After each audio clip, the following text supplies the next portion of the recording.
Hello, everybody. It is time for another review by theme for this time, Unit 6. When you look at the timing of Unit 6, it goes from the end of the Civil War to 1898. Now, there's a few different events you could choose for that. I kind of think about this as the Spanish-American War. Kind of ends this time period in a way. But we're focusing mostly on the Gilded Age ideas here.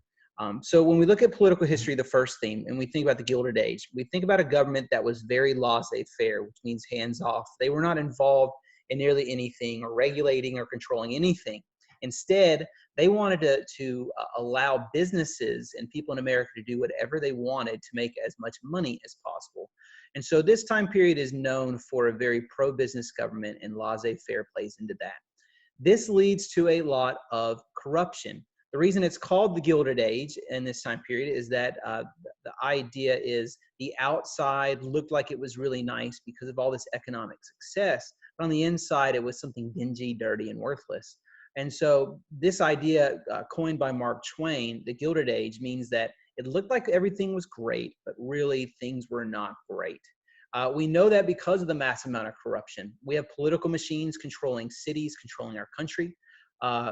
The political parties were more about keeping power and making money than they were about helping people. And that brings us to Tammany Hall, one of the most famous political machines in New York City. Its leader, Boss Tweed, was able to manipulate and use government for his own personal gain, stealing millions of dollars. And how he did that is he used the power of his political machine to give out jobs, to give out police protection, to control the judges and the court system. And since everybody was on his getting paid by him, well, they were willing to keep him in power. So it wasn't until a cartoonist named Thomas Nast exposes him that he actually falls away. But Tammany Hall doesn't go anywhere. Tammany Hall lasts throughout the rest of the 1800s, and their political machine keeps control of New York City politics. They shifted to different ideas, as one man, George Plunkett, called it, honest graft, where they would just use political connections to make money. But regardless, corruption continued. As far as unions, when we think of laissez-faire, unions had to rise because workers were not being treated fairly or nicely. Because of laissez-faire government, there were no regulations on business. So they got to do pretty much whatever they wanted to their workers to make money off of them.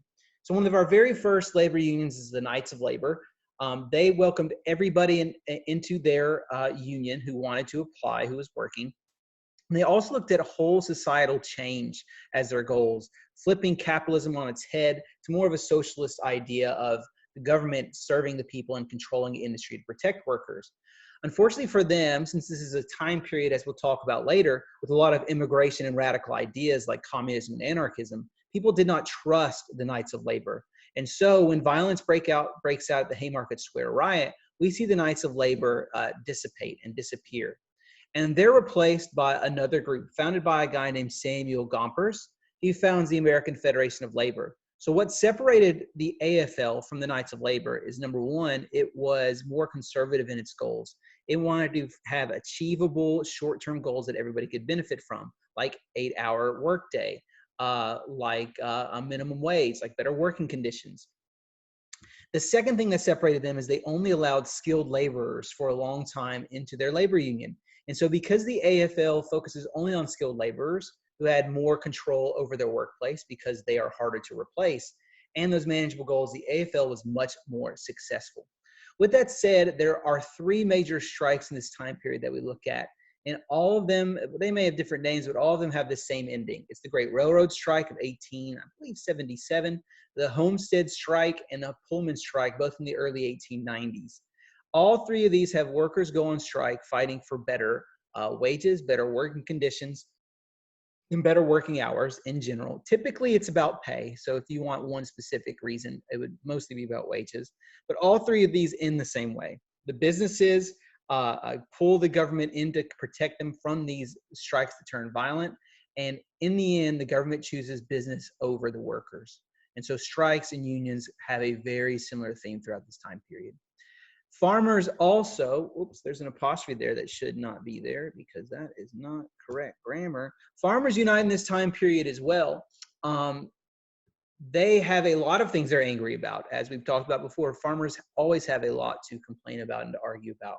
And in this case, it's reasonable because railroads are mistreating them with rates. They gave big businesses rebates and forgiveness of the costs and much lower cost of shipping, and farmers instead had it on the other end. They would charge them a lot because they didn't make much profit off of farmers.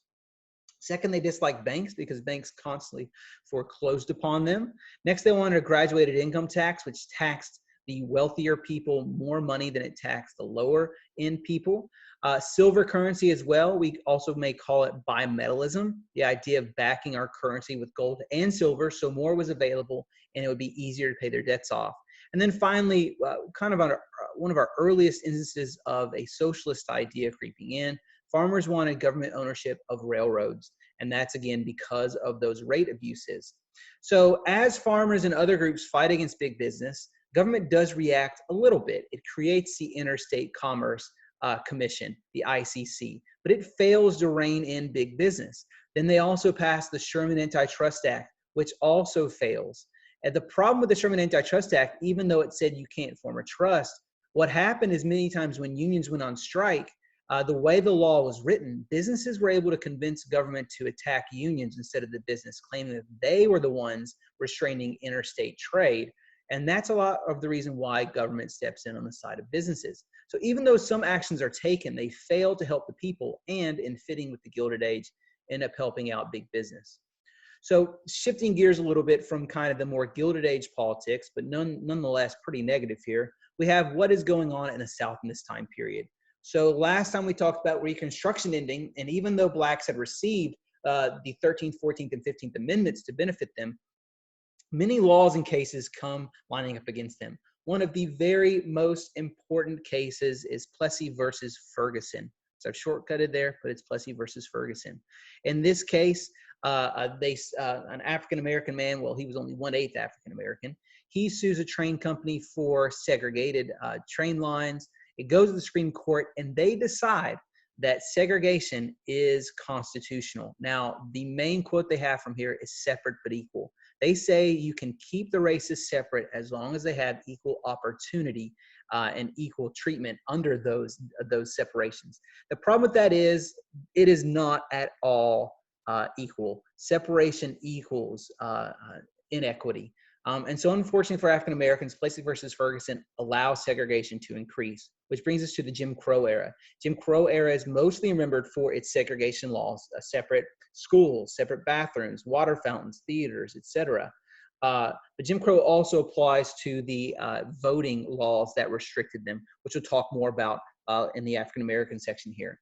For many blacks, this leads them to say, well, why would I continue living here? And so we slowly see the Great Migration begin. The Great Migration mostly picks up in World War I and World War II. The Great Migration is the large-scale migration of African Americans to the north, out of the South, where they were not being treated fairly. As far as immigrants, this is when our anti-immigrant stance strengthens greatly. In 1882, the Chinese Exclusion Act is the first and only immigration act to specifically call out one country and ban all immigration from there. So these new immigrants, of which some people throw the Chinese in there, but we'll talk about more about the new immigrants in the immigration section.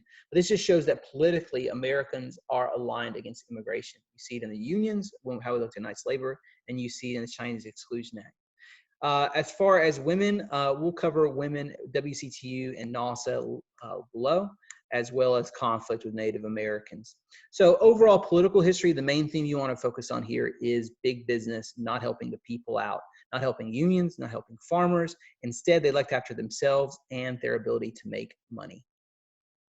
So let's talk about foreign policy in this time period. In this period, the U.S. is developing markets inside the U.S. during massive industrialization. So we are more focused on connecting all of our regions together through railroads, railroads built by Cornelius Vanderbilt, the steel made by Carnegie, and we're trying to connect all of our areas together. As they grow, however, okay, we have railroad infrastructure construction, but once we expand across our entire country and have everything connected, that's when businesses realize that we need to start looking outside of our country in order to make sure that we keep making as much money as possible. This lays the groundwork for the upcoming age of imperialism. Now, for this unit specifically, imperialism is more included in that following unit. But we do have the Spanish-American War happen right at the end of this time period. We also have the annexation of Hawaii. So there is some major foreign policy going on, but this is just kind of the beginning. So why is foreign policy looking outward? It is all about new markets and making more money. Okay. What about economics? Holy cow, that is the theme of, other than corruption, economics and industrialization is the major theme. Most of what we see occur in America in this time period is because of businesses growing and industry growing. After the Civil War, we have a massive economic boom. Now, there's some downtimes. There's a panic in 1873 and in 1893. But those two panics pale in comparison to the amount of money that the wealthy people are making in our country.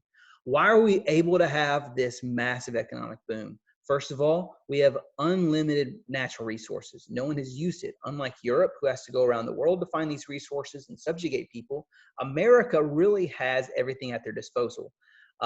Innovation, we have a lot of creative ideas when you think of men like Thomas Edison coming up with the light bulb, the Otis elevator, all kinds of different inventions in this time period. And those new inventions help spawn more economic growth.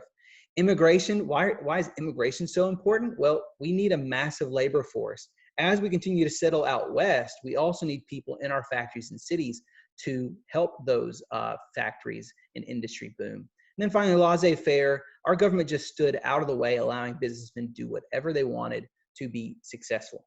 So looking at businessmen, the men who made this happen, economies don't grow without bankers. And J.P. Morgan was the most famous banker of the time period.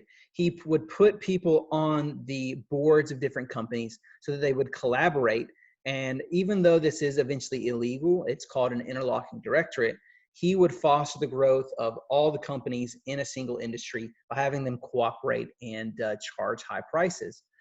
Regardless of what you think of his efforts, he does help lead to the economic boom. Cornelius Vanderbilt is the most famous railroad baron from this time period. Although there's a lot of others, Vanderbilt is known for connecting Chicago to New York City, where he began his railroad empire. Controlling all those railroads, you can imagine, made him a lot of money. None of this would have been possible, however, without Carnegie's steel. You can't have successful railroads. You can't have a booming city and skyscrapers without steel to hold those buildings up.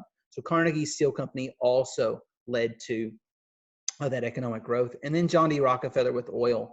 And especially in the early 1900s, when oil begins getting used for more than just heating and more than just lighting, Rockefeller is poised to control it.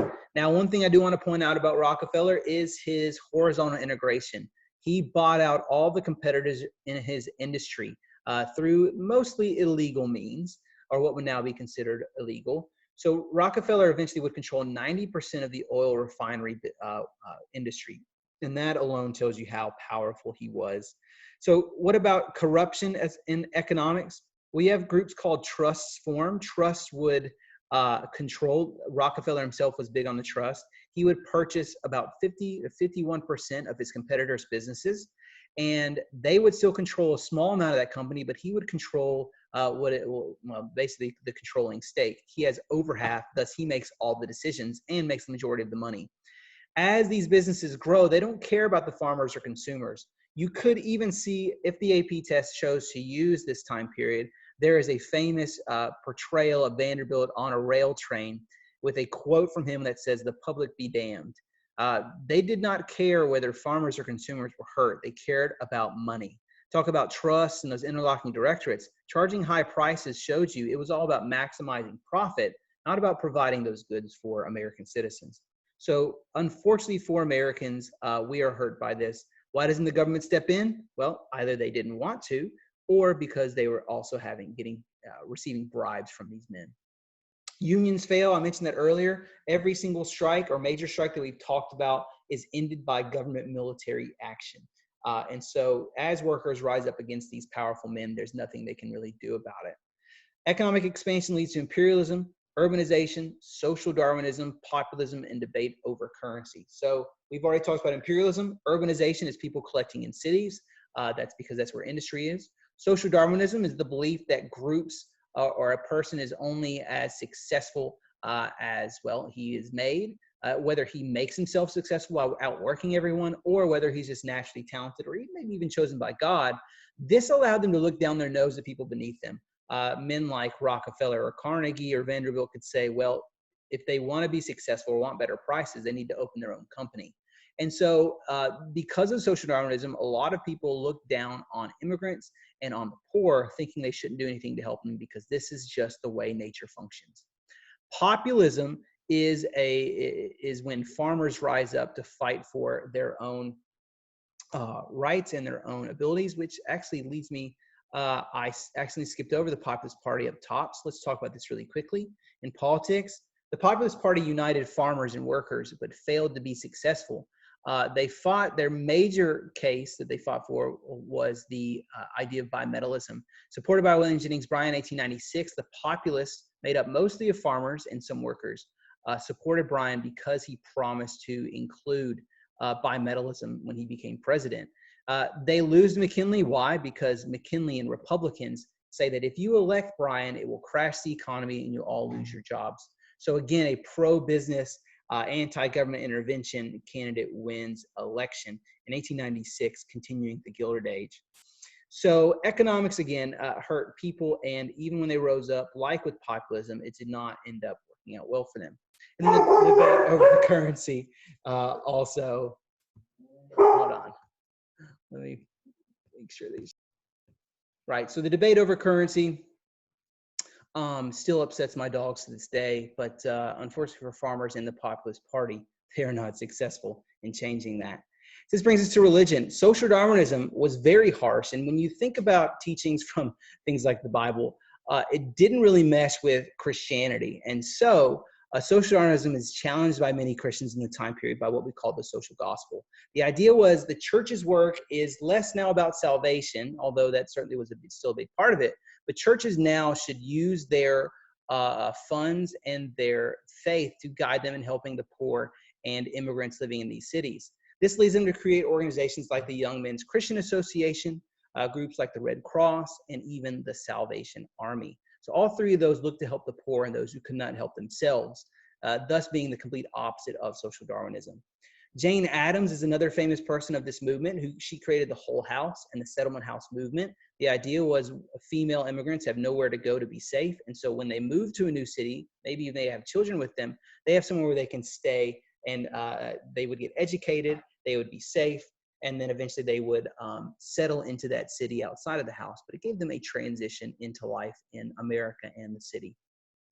Many of these immigrants, unfortunately, were disliked because of their Catholic and Jewish religious beliefs. So even though these people came in here and some people cared for them, it was their religious beliefs that made them kind of targets for discrimination. And so that's most of the Catholic and Jewish faith there. So what about women in this time period beyond Jane Addams helping in the social gospel and the Whole House, and women, as usual, leading these social efforts? Women also fight for their rights. Frances Willard founded the Western Women's Christian Temperance Union and helped lead it to fight for women's rights. Not only are they fighting to get rid of alcohol or to limit it, they also led the fight for women's rights to vote. Another woman leading the charge for temperance was Carrie Nation, and we saw a picture of her. She's a little old lady with a hatchet. She would actually attack some saloons and smash all of their drinks and all of their liquor. And so she was known as one of your radical temperance supporters. Up top, you also saw Carrie Chapman Catt, although we usually put her in there with the 1920s or the 19th Amendment. She also begins her leadership here, but we'll talk more about her in the next unit. African Americans, as mentioned earlier, are another big theme to this time period. As Reconstruction comes to an end, the election of 1876 led to Redeemer Democrats, in other words, getting control of the South and getting rid of Republicans. This led to the passing of Jim Crow laws, which is primarily remembered for segregation, but also for its voting restrictions. These voting restrictions included things like the Grandfather Clause, which said that white people who had grandfathers grandfathers who could vote before 1865, they would be completely excused from literacy tests and poll taxes where they had to pay to vote. And so because of that, that was a discriminatory law accepted in a lot of southern states. So African Americans were not only segregated and held separate, but also denied the rights to vote. Plessy versus Ferguson, as I mentioned earlier, is the separate but equal Supreme Court trial, which is very important. And then you have Booker T. Washington. So now we have the name of someone who led the African Americans towards their rights. He wanted equality for blacks, but he understood as a former slave in the South that it was not going to come immediately. And so he suggested to African Americans to fight for their education first, and then they would gain their rights later. So he founds the Tuskegee Institute, which trained African Americans in skills so that they could get their jobs outside of just farming. And as they continued to climb the economic ladder, they would then get more respect and more equality. Ida B. Wells is an African-American woman in the South. She founded a newspaper, a printing press in Memphis, and she printed pamphlets and books about lynching and how evil it was, that blacks were being discriminated against and held back because of the lynching in the South. And even though her newspaper is destroyed and burnt down, she herself survives, but she's known as one of the major advocates for limiting that violent act against African Americans. For African Americans who escaped slavery, sharecropping is where they had found themselves and where they were forced to be. Sharecropping is where whatever they grew that year, they paid rent for their land to the landowner. In other words, sharing their crop with the landowner. Unfortunately for them, this really was financial slavery. They may be free from being on the plantation, but they're not really free from their foreigner situation, as most African Americans were forced into sharecropping. And that's why you can see why Booker T. Washington really believed that that vocational training at Tuskegee and places like that were important to get out of that sharecropping situation. Then you have the Great Migration begin, where blacks are moving north, again, primarily in World War I and World War II is where it comes in larger numbers, but it does begin in this time period because, as you can see, they're not really getting treated fairly. Then that brings us to Native Americans. Native American theme here, you have the ending of the Indian Wars. It begins the Battle of Little Bighorn, and even though Native Americans win that battle and they kill General Custer, when Reconstruction ends right at that same time, the U.S. turns their attention to the Indians and says it's time to end the question once and for all. And they begin placing all of them on reservations. Now, obviously, Indians continue to resist. You have the Nez Perce who nearly try to run to Canada and are stopped right before they get to the border. And then you have the Lakota Sioux. And the Lakota Sioux are the ones who held out the longest. Unfortunately for them, their holdout leads to the Wounded Knee Massacre, where Indians are I've seen anywhere from 200 to 400 Indians are surrounded by soldiers, and after a gunshot goes off, they are just slaughtered. After they're defeated there and put on a reservation, this is the official end of the Indian Wars in 1890. One of the most important acts beyond the defeat of them on the well, not even a battlefield, it was more of a slaughter. The most important act of this time period for Native Americans is the Dawes Act. What it did is it divided Indian land into individual family lots, basically trying to force them to assimilate to American culture. They're going to force them to be farmers. They're going to send their kids from those areas to Indian schools. The problem with this is there was a lot of excess land because they had a lot more than 160 acres per family. And that excess land is taken away from them and sold to American businessmen and farmers. And then you also have the fact that that Indians did not want to be farmers, so many of them immediately sold their lands. So not only is a lot of their land taken away, they also have that land sold, and then just the overall culture of Native Americans is destroyed by the Dawes Act, both through the Indian schools, but also taking away their cultural tribal identity. And so the Dawes Act is, if you can say this is more damaging than being chased off their land for 2-3 centuries, this is probably the most damaging thing our government does to them. As far as immigration, again, they were a big boon to our economics, but we have a large group of new immigration begin. Southeastern Europe, those from the Slavic areas, those from Russia, Poland, Italy would be one of the most popular places these new immigrants come from. They come over here and they're mostly poor. They are Catholic. Some of them are Jewish, like from Poland and into Russia, but they are completely uneducated. And so their cultural differences from the old immigrants, those from Germany or from France or from Britain, those who were mostly Protestant Christians had at least similar cultures and languages, so they didn't have to be educated as well. These new immigrants are looked down upon. They also bring radical ideas with them, like anarchism and communism. Anarchism is the belief that we don't need a government. Anarchists were the ones who actually caused the violence for the Knights of Labor at the Haymarket Square riots. And so because of these new radical ideas, Americans don't trust new immigrants, nor do they trust unions. And so that leads to some issues. The dislike of immigrants, again, leads to the Chinese Exclusion Act of 1887. The Gentleman's Agreement, that's actually in the early 1900s. So we'll cover that in the next time period with foreign policy and immigration.